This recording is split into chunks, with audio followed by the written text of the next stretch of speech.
किताबों का दरिया पार करना है, टेस्ट सीरीज के पहाड़ों से भी गुजरना है। टॉपर बनने का सपना देखना ही सब कुछ नहीं, तुझे हर दिन अपने कमजोरियों से लड़ना है। जब सब चैन से सोएंगे, जब सब चैन से सोएंगे, तुझे नींद को हराना है। बाकी तेरे हारने का इंतजार करेंगे, बाकी तेरे हारने का इंतजार करेंगे, पर तुझे जुनून को जगाना है।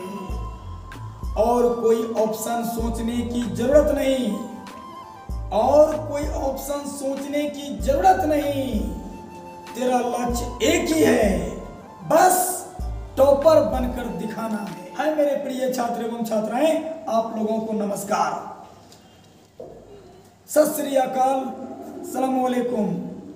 मेरे प्रिय छात्र एवं छात्राएं, आज इस वीडियो में हम लोग हिंदी व्याकरण में उपसर्ग और प्रत्यय के बारे में जिक्र करने जा रहे हैं।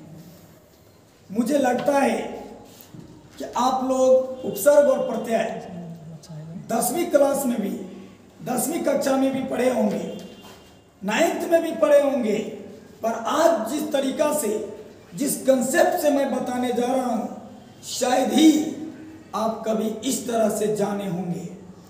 और मुझे विश्वास है कि आप जीवन में कभी नहीं भूलिएगा। आपकी वो भी आ जाएगी तो आप नहीं भूलिएगा। अरे गलत मत सोचो यार, वो आ जाएगी मतलब मैं रिजल्ट का चर्चा कर रहा हूं। मेरे प्रिय छात्र एवं छात्राएं, यदि आप लोग इस चैनल पर नए हैं तो सब्सक्राइब जरूर कर दीजिएगा। अब बगल में जो बेल आइकन होगा ना, ईंटों से ठोक दीजिएगा। आइए तो आज हम लोग शुरू करने जा रहे हैं उपसर्ग एवं प्रत्यय। उपसर्ग और प्रत्यय क्या होता है? किसी बच्चा ने मुझे कहा कि सर परिभाषा रटते रटते थक गए हैं, पर आसान भाषा में कभी समझ में नहीं आया कि उपसर्ग और प्रत्यय क्या होता है। तो आप आसानी से समझ सकते हैं, जिंदगी में कभी नहीं भूलोगे। कम से कम वीडियो को शुरू से अंत तक जरूर देखना, ताकि सारा कंसेप्ट आपका क्लियर हो जाएगा। उपसर्ग और प्रत्यय में अंतर क्या होता है, ये चीज भी हम लोग इसमें पढ़ेंगे। और मुझे विश्वास है कि जिंदगी में कभी उपसर्ग और प्रत्यय नहीं भूलेंगे। अगर आप जींस पहनते हैं, अगर आप फुल पैंट्स पहनते हैं, अगर आप हाफ पैंट्स पहनते हैं, तो उपसर्ग और प्रत्यय नहीं भूलिएगा, ये मेरा वादा है। अब कहेगा सर उपसर्ग और प्रत्यय, इसमें jeans, half pant, full pants का क्या मसला है? तो मैं बताता हूं ना, कभी कभी केकरो जींस पिछवाड़ा पर फट जाता है,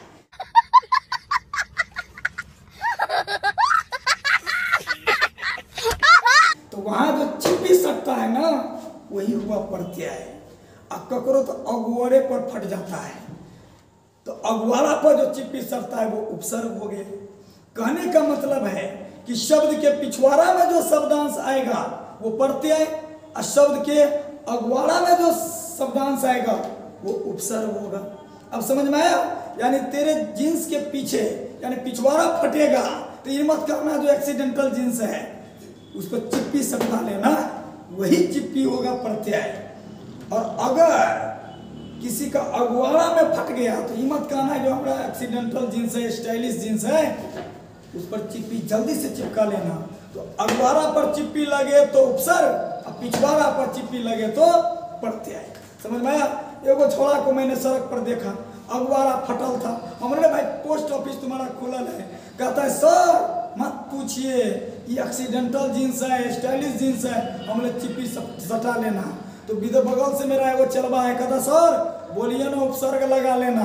समझ में आया कि नहीं? तो अब मुझे लगता है कि आप लोगों को उपसर्ग और प्रत्यय समझ में आ गया होगा।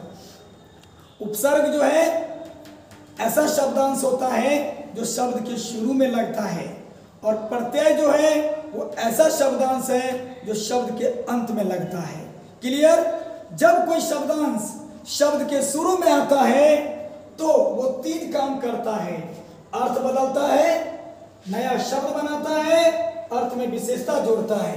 लेकिन जब कोई शब्दांश शब्द के अंत में आता है, अर्थात प्रत्यय के रूप में आता है, तो वहां भी तीन काम करता है। शब्द का अर्थ बदलता है, नया शब्द बनाता है, अर्थ में विशेषता जोड़ता है। तो समझ में आ गया होगा आप लोगों को। फिर से समझ लीजिए, जब कोई शब्दांश शब्द के शुरू में आता है तो उपसर्ग माना जाता है और वो तीन काम करता है। सबसे पहले उस शब्द का अर्थ बदल देता है, या उस शब्द से कोई नया शब्द बना देता है, या उस शब्द में कोई नया विशेषता जोड़ देता है। क्लियर? उसी प्रकार जब कोई शब्दांश शब्द के अंत में आता है तो प्रत्यय कहलाता है। वहां भी वो तीन काम करता है। उस शब्द में नया अर्थ जोड़ता है, या शब्द को नया शब्द में बदल देता है, या उस शब्द में कोई विशेषता जोड़ देता है। जो काम शुरू में आकर करता है वही काम पिछवाड़ा में भी आके करता है। तो ये शुरू में आएगा तो उपसर्ग और अंत में जाएगा तो प्रत्यय। क्लियर? चलिए आइए अब हम लोग देखते हैं। अब कहेगा सर अर्थ कैसे बदल जाता है? तो देखिए अर्थ कैसे बदलता है। सुंदर, आपकी वो आएगी आपसे मिलने, आपका मित्र कहेगा वाह सुंदर हो रे, सुंदर। नहीं तो तू तेरे मन में समथिंग समथिंग होने लगेगा। भाई मेरी वाली को देखकर ये मत कहो जो सुंदर है। समझ में आया कि नहीं? तो ठीक है भाई, तुम्हारा दूसरा मित्र आएगा और शुरू में लगा देगा ओ, तो हो जाएगा असुंदर। क्या हो जाएगा? असुंदर। एक मिनट,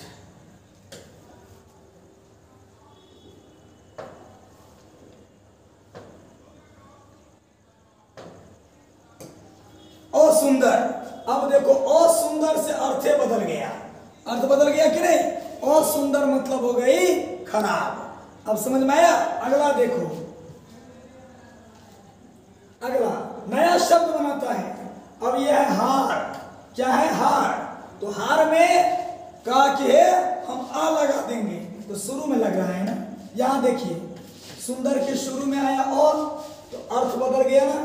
क्या हो गया? सुंदर से असुंदर। तो शुरू में आएगा तो उपसर्ग होता है।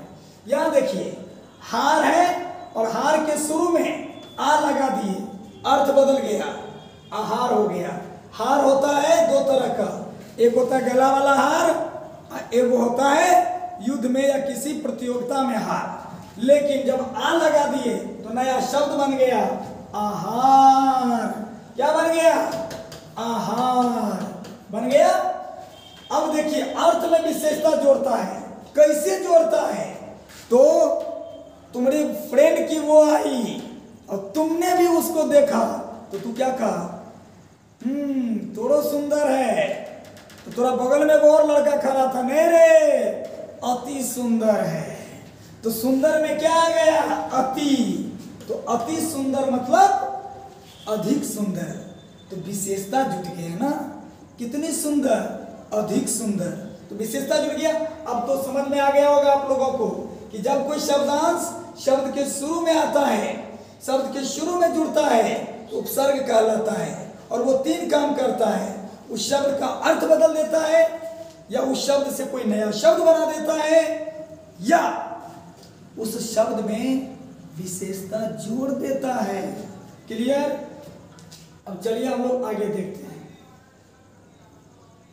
अब ये परिभाषा हो गया आपको कि वे शब्दांश जो किसी शब्द के पहले यानी पूर्व में जुड़कर उनका अर्थ बदल देता हो, या उसके अर्थ में विशेषता लाता हो, या नया शब्द बनाता हो, उसे उपसर्ग कहा जाता है। क्लियर? ये मैंने आपको पहले ही जिक्र कर दिया है।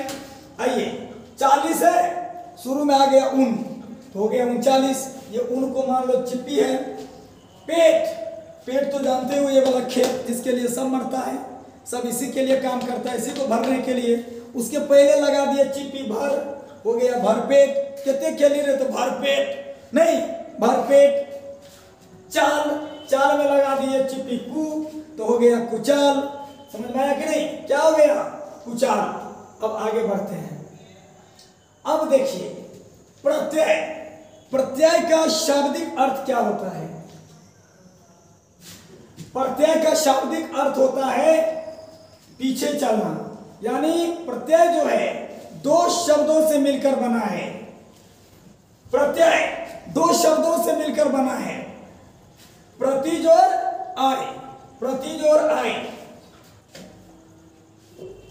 अब देखिए, प्रत्यय का शाब्दिक अर्थ होता है पीछे चलना। प्रत्यय शब्द जो है दो शब्दों से मिलकर बना है, प्रति जोर आए, प्रति जोर आए, प्रति जोर आए, प्रति जोर आए। प्रति मतलब बाद में और आय मतलब चलने वाला, समझ में आया? तो प्रत्यय का शाब्दिक अर्थ हो गया पीछे चलने वाला, पीछे पीछे चलने वाला, पीछे पीछे चलने वाला। इसका परिभाषा देखिए, वे शब्दांश वे शब्दांश जो किसी शब्द के अंत में जुड़कर उसके अर्थ को प्रभावित करता हो या नया शब्द बनाता हो, प्रत्यय कहलाता है। वे शब्दांश जो किसी शब्द के अंत में जुड़कर